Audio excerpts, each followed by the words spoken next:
The extraordinary effects of the tendrils of the great root leads to a basic assumption, and that is that the heart of power is indeed the ultimate healing agent in the whole world, said Master Li. The Duke of Qin would never hide such a thing in a treasure trove, where he might have to cross all China to get to it. He would keep it with him, right next to his loathsome skin. And you and I are going to have to murder the bastard and take the root from his corpse. We were passing once more through the shadow of Dragon's Pillow, where crows gathered to watch us and make rude comments. Master Li, how are we going to murder a man who laughs at axes? We are going to experiment, dear boy. Our first order of business will be to find a deranged alchemist, which should not be very difficult. China, said Master Li, is overstocked with deranged alchemists. In the city of Pingtu, Li Kao examined the faces of street vendors until he found an old lady with gossip written all over her. 1,000 pardons, adopted daughter, but this humble one seeks an eminent scientist who may be living nearby, he said politely. He is a devout Taoist, somewhat seedy in appearance, and rather wild of eye, and there is an excellent chance that his house is placed halfway between a cemetery and a slaughterhouse. You seek Dr. Death, the old lady gasped, fearfully glancing toward a ramshackle house that teetered at the top of a hill. None but the criminally insane dare climb that path to his house of horrors, and few ever return. He thanked her for the warning, and started briskly up the path. Almost certainly a gross slander, Master Li said calmly. Ox Taoists are guided by a rather peculiar blend of mysticisms. On the one hand, they exalt sages like Chuang-Tzu, who taught that death and life, end and start, are no more disconcerting than the passage of night and day. But on the other hand, they engage in frantic quests for personal immortality. When a scientific genius becomes involved in the mystical mumbo-jumbo, the result is likely to be a lunatic whose quest for eternal life massacres everything in sight, but such poor souls wouldn't willingly harm a fly. Besides, he added, it's a perfect day for a visit to a house of horrors. There I could agree with him. Trees in the cemetery sighed in the wind like a moan of mourners, and behind the slaughterhouse a dog howled horribly. Black clouds muttered dark spells above the mountains, and sulphurous lightning streaked the sky, and the ramshackle house upon the hill creaked and groaned in a rising gale that dripped with a thin, weeping rain. We walked through the open door into a room that was littered with carcasses, and where a little old man with a blood-stained beard was attempting to install a pig's heart into a man's cadaver, while cauldrons burped and kettles bubbled and seething vials emitted green and yellow vapors. Dr. Death sprinkled the heart with purple powder and made mystical gestures with his hands. "Beat!" he commanded. Nothing happened. So he tried yellow powder. "Beat, beat, beat!" He tried blue powder. 10,000 curses! Why won't you beat? He yelled. And then he turned around. "Who you?" asked Dr. Death. "My surname is Li, and my personal name is Kao, and there is a slight flaw in my character. And this is my esteemed client, number 10 Ox," Master Li said with a polite bow. "Well, my surname is Lo, and my personal name is Chan, and I am rapidly losing patience with a corpse that absolutely refuses to be resurrected," Dr. Death yelled, and then his face and voice softened until he looked to be as gentle as a snowflake and as innocent as a banana. "If I cannot resurrect a stubborn corpse, how can I hope to resurrect my beloved wife?" he said softly. He turned toward a coffin that had been set up as a shrine, and tears trickled down his cheeks. "She was not pretty, but she was the most wonderful wife in the world," he whispered. "Her name was Jiang Chao, and we were very poor, but she could make the most delicious meals from a handful of rice and the herbs that she picked in the woods. She sang beautiful songs to cheer me when I was depressed, and she sewed dresses for wealthy ladies to help pay for my studies. We were very happy together, and I know that we will be happy together again." "Don't worry, my love! I'll have you out of that coffin in no time!" he yelled. He turned back to us. It's simply a matter of finding the purest ingredients, because I already have an infallible formula," he explained. "You use 10 pounds of peach fuzz, 10 pounds of tortoise hairs," said Master Lee, 10 pounds of plum skims, 10 pounds of rabbit horns, 10 pounds of membranes of living chickens, 1 pound spoonful of mercury, 1 large spoonful of oleander juice, 2 large spoonfuls of arsenic oxide, for the toxin generates the antitoxin. "And in death there is life, as in life there is death." "A colleague!" Dr. Death cried happily, and he wrapped Li Kao in a bloody embrace. "Tell me, venerable one, do you know of some better method? This one is bound to work sooner or later, but it has been such a very long time, and I fear that my dear wife is growing weary of her coffin." "Alas, I am only aware of the classic formula," Master Lee sighed. "My own specialty is the elixir of life, but I foolishly left home without an adequate supply, which is why I have come to you." "Ah, but how fortunate! I have just made a fresh batch." Dr. Death rummaged in a drawer and pulled out a greasy vial that was filled with thick purple liquid. "1 spoonful after every meal, and 2 at bedtime, and you will surely live forever," he said. "I need scarcely mention to a colleague that the elixir of life can occasionally have distressing side effects, and that it is best to try it first on a rat." "Or a cat," said Master Lee. "Or a crow. Or a cow.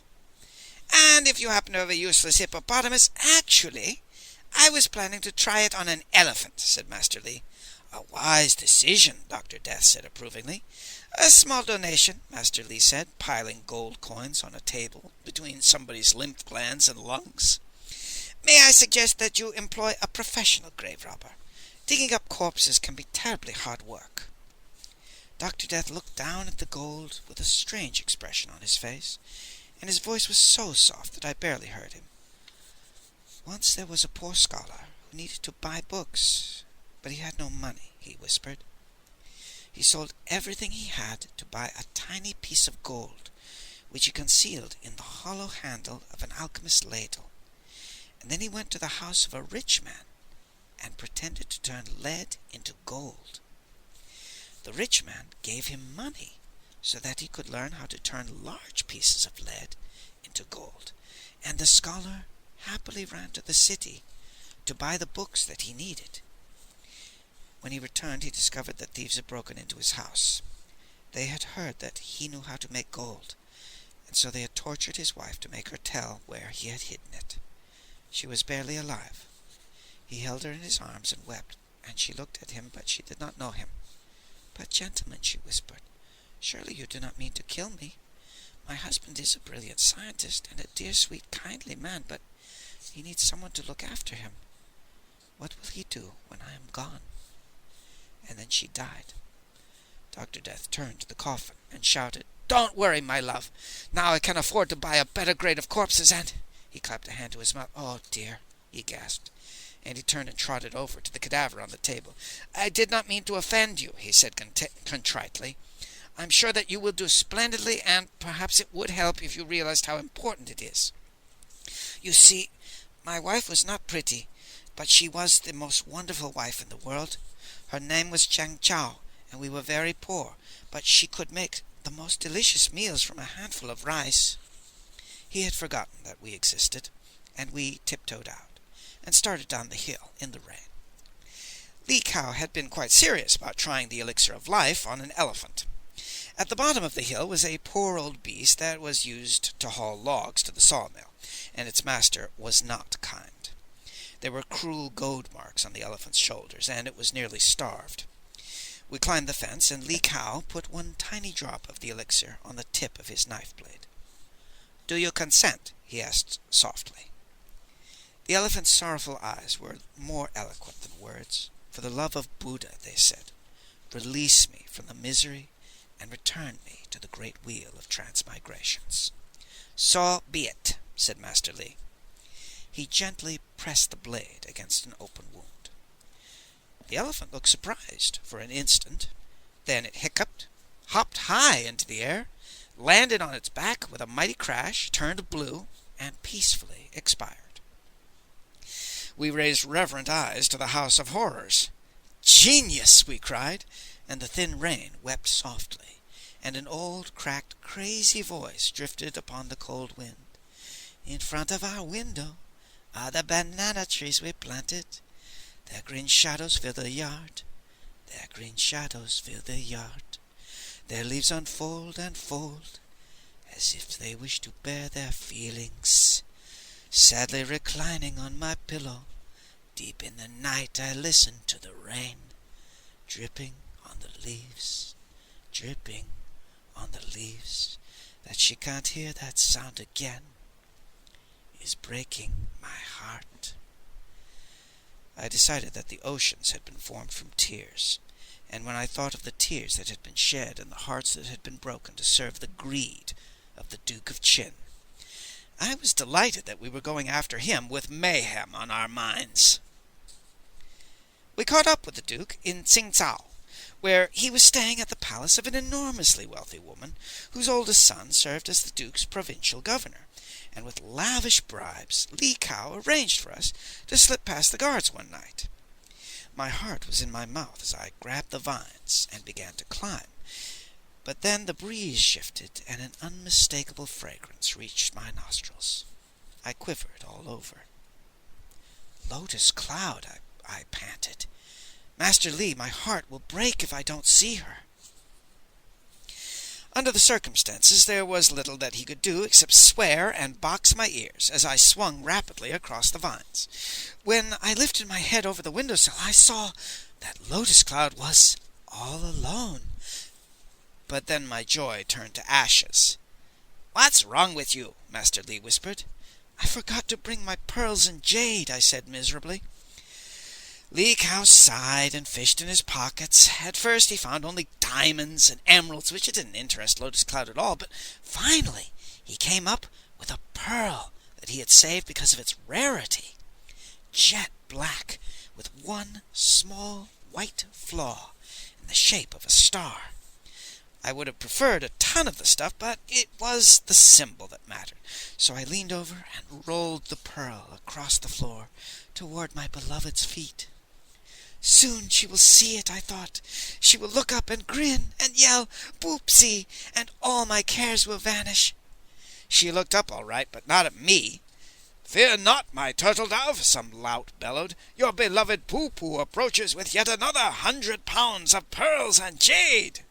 The door crashed open, and the provincial governor staggered inside with an armload of loot, which he dumped upon my black pearl. I sighed and sadly climbed back down the vines. "Poo-Poo," said Master Li. "Poo-Poo. Ox, it may be none of my business, but I must strongly advise you against getting involved with women who call their lovers Boopsie, Woofie, and Poo-Poo." "She likes to keep pets," I explained. "So I have noticed," he said. "Thank heaven she doesn't keep all of you in the same kennel. The noise at feeding time would be deafening. And now, if you have no objection, I suggest that we return to the matter of disposing of the Duke and getting that ginseng root." I climbed rapidly to the Duke's window and cautiously raised my eyes above the sill. The Duke of Qin was all alone in the room, seated upon a stool in front of a desk. Candlelight glinted upon his great golden tiger mask, and the feathers in his cloak shimmered like silver, but his gold mesh gloves lay upon the desk, and his surprisingly small hands were bare as he added up on an abacus the amount of treasure that his tax trip had accumulated. Li Kao's eyes glistened as he looked at the Duke's bare fingers. "He lives for money, so he can die for money," he whispered. He reached into his pocket and pulled out the most valuable of his diamonds. The moon was very bright. Part of the vines were wild rose, which I had been careful to avoid because of the thorns, and he found a sharp cluster just below the windowsill. Li Kao placed the diamond in the center and turned it this way and that until the moonbeams caused it to explode with blue-white brilliance, and then he doused the thorns with the vial of the elixir of life. I slid back until we were concealed behind vines, and Li Kao began scratching the stone wall with his dagger, a very annoying sound. For some time we heard only the click of the beads as they slid rapidly over the strings of the abacus, but then A table scraped against the floor as it slid back, and heavy footsteps approached the window. I held my breath. The terrible tiger mask leaned out and peered down, and the diamond was sparkling like cold fire. The bare fingers hovered like a hawk, and then they pounced. I could clearly see punctures. At a modest estimate, the Duke of Qin had received enough elixir of life to assassinate all of China and half of Korea and Japan, and I waited for him to topple over and turn blue. Instead, he lifted the gem to the eye slits in the mask and turned it appreciatively, and the metal voice that oozed through the mouthpiece held a definite note of pleasure. "Cold," whispered the Duke of Qin. "Cold, cold, cold." I was so stunned that I forgot to hold on to the vines, and we plunged 40 feet before I managed to grab them again and break our fall. Unfortunately, we were then dangling about 10 feet above the heads of some soldiers who were leaning against the wall, swapping war lies. "Wait for a cloud," Master Li whispered. It seemed forever, but eventually a black cloud covered the moon, and I swung over the vines to the nearest window and crawled into a room that was pitch black.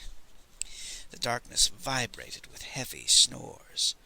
Li Kao slipped off my back and tiptoed across the floor and cracked the door open. He closed it hurriedly. "Soldiers guarding the walls," he whispered. We started back toward the window and froze.